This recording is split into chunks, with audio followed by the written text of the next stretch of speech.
tayo po ay magluluto ngayon ng sinatawang egg spam. So, butter ang gamit natin para panggisa sa sibuyas at saka bawang.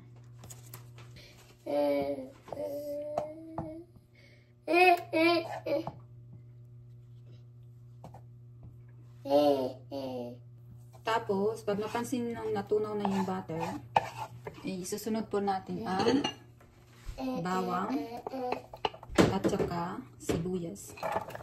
Yan.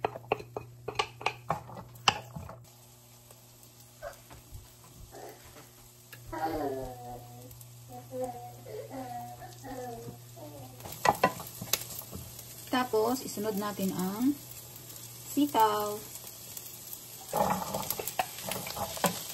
Tapos, paghaluin natin. At bago natin takpan, kailangan lagyan muna natin ng pampalasa. So, konting asin. Konti lang dahil yung spam ay malasa. Meron kasi spam na maalat.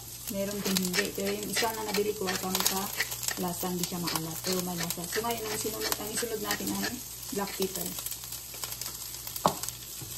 Tapos, paghaluin natin. Tapos, lagyan natin ng konting tubig.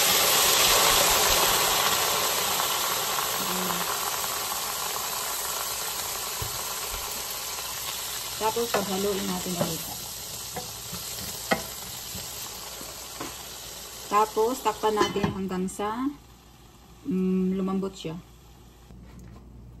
So, ngayon, buksan po natin. So, yan na. So, ating paghaluin ulit.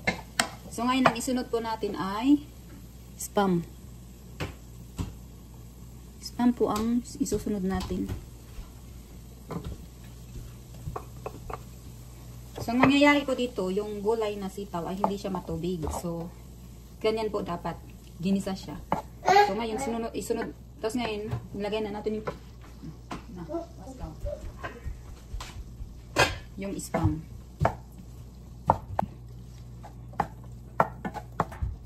So, ayan.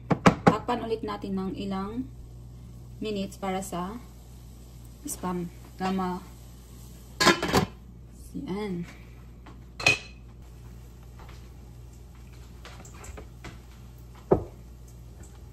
Ngayon, ang isunod natin ay ang itlog. Yung eggs ang isunod natin.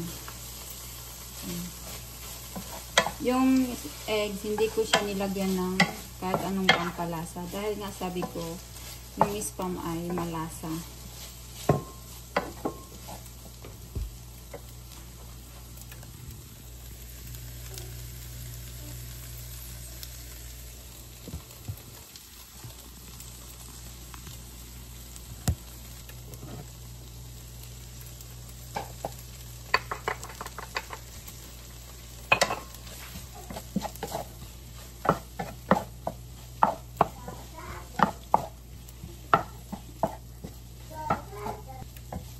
So, ayan. Okay na siya. So, pwede na tayong kumain. So, ayan.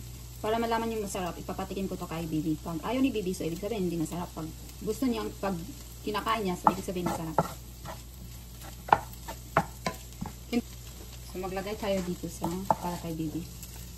Siyempre, para natin sa akin. Kasi, pag kumakain ako nito with rice, mas masarap pag may rice.